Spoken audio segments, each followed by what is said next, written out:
They say money is the root of all evil. But what if I told you that one of America's most successful religions didn't just preach about money, it mastered it?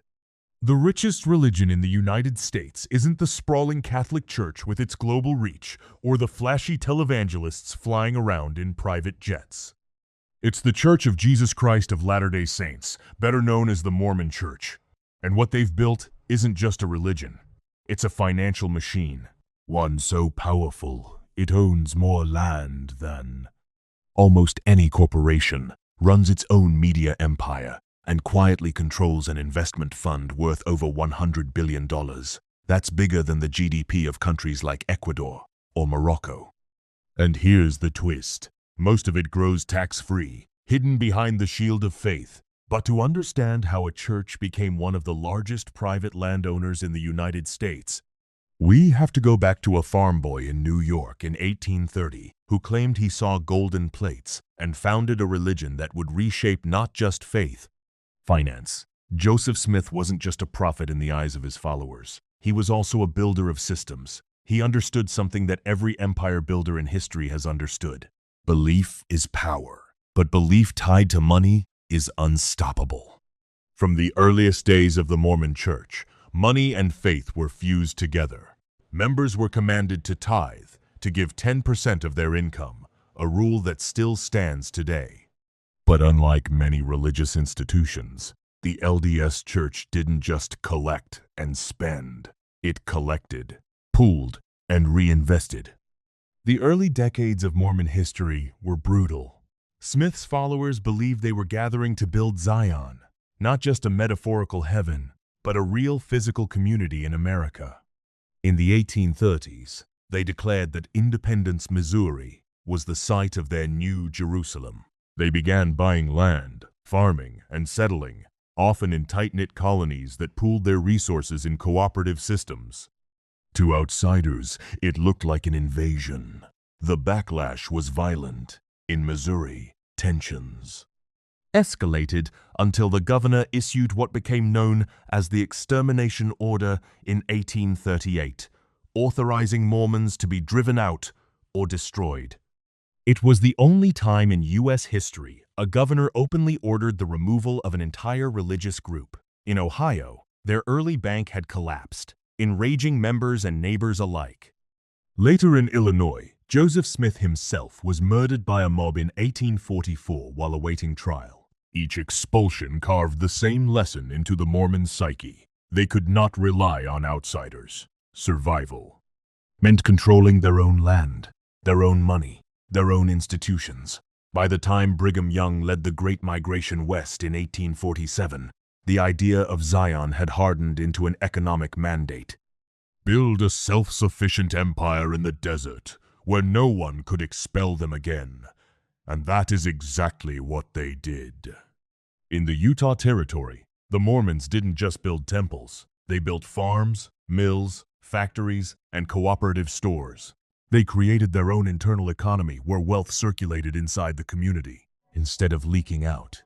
Economic life was part of spiritual life. Money wasn't secular, it was sacred. Over time, that philosophy hardened into an institution. The tithing system became a financial engine, ensuring a steady stream of income. Unlike voluntary donations in other faiths, tithing was treated as a commandment, a measure of loyalty and belief. Every Mormon household was essentially paying into a communal fund that was then reinvested by the church. As those funds accumulated, the church began to act less like a spiritual association and more like a corporation. It established publishing houses, insurance companies, and banks. It expanded into media, eventually creating Bonneville International, one of the largest radio networks in the country. It built schools like Brigham Young University, and perhaps most importantly, it began buying land, a lot of it. Today, through subsidiaries like Ag Reserves Incorporated, the Mormon Church owns vast ranches, orchards, timberlands, and farmland across the United States, from Florida citrus groves to sprawling ranches in Texas. Combined with commercial properties and residential developments, the church is estimated to be one of the largest private landowners in America. A religion that began as a persecuted sect now holds an empire of land that rivals major corporations, and unlike corporations, it doesn't pay taxes on its tithes or its investment growth. This isn't just about real estate, it's about power. Land means leverage. Land means long-term wealth that doesn't disappear when markets crash. While other churches struggled with declining donations, the LDS Church quietly secured assets that would keep it wealthy for generations.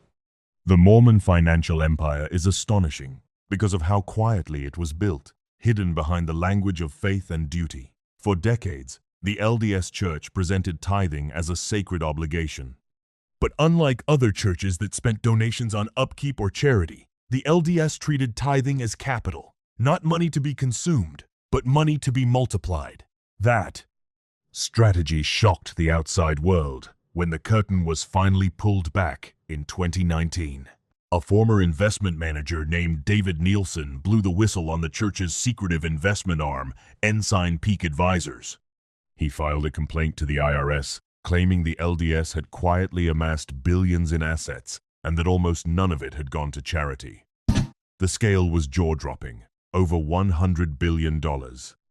Larger than the sovereign wealth fund of Kuwait, larger than the combined endowments of Harvard and Yale, sitting in near total secrecy, compounding for decades. According to Nielsen, the fund hadn't spent a dime on humanitarian work in decades, except once, when it used about $2 billion to bail out a church-owned insurance company during the 2008 financial crisis. Members had long been told their tithes funded missionary work, temples, and humanitarian aid. Instead, the money was being stockpiled, reinvested in global markets, and allowed to compound in total secrecy. The Mormon Church functioned less like a charity, and more like a hedge fund with a religious wing. The reason it grew so massive comes down to one simple fact: tax exemption. In the United States, religious institutions enjoy sweeping privileges. Tithes are treated as charitable donations, exempt from income tax. The investments made with that money are also sheltered.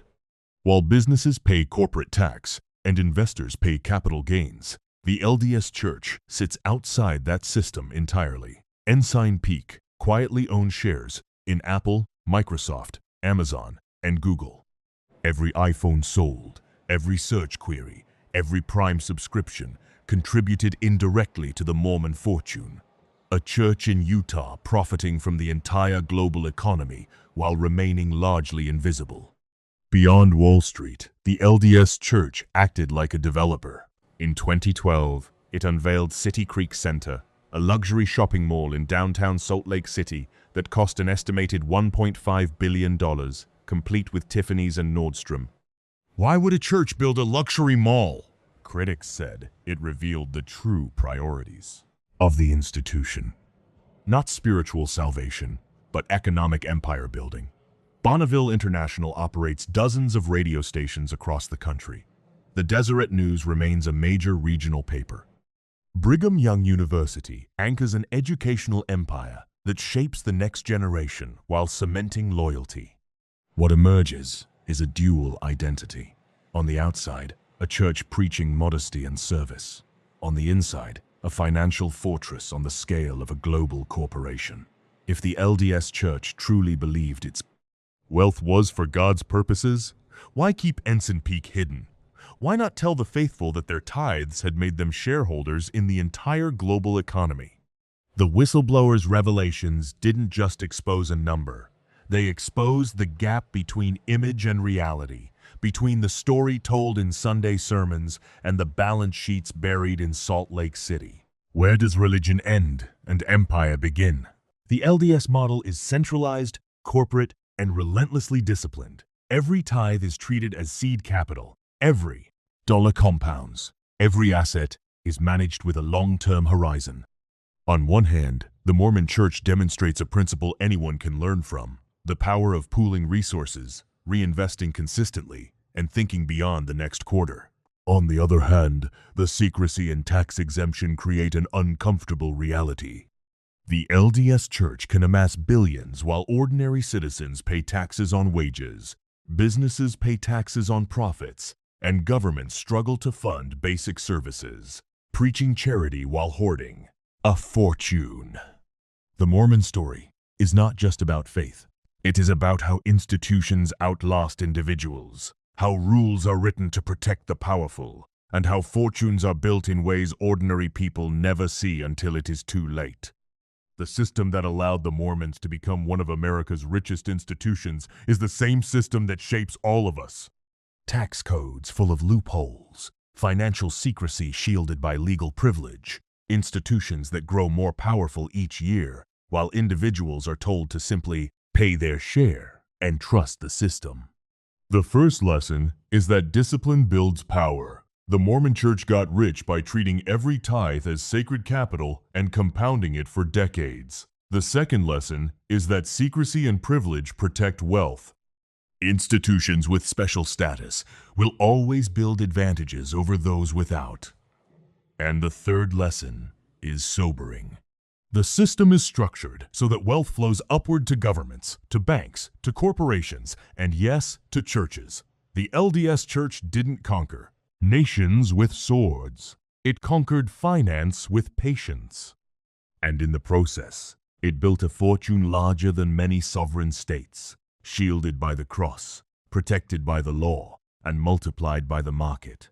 That is the richest religion in America. If you don't understand how the system works, you're not part of it. You are being worked by it. If this gave you a new perspective, hit subscribe. History has the answers. I'll show you where to find them.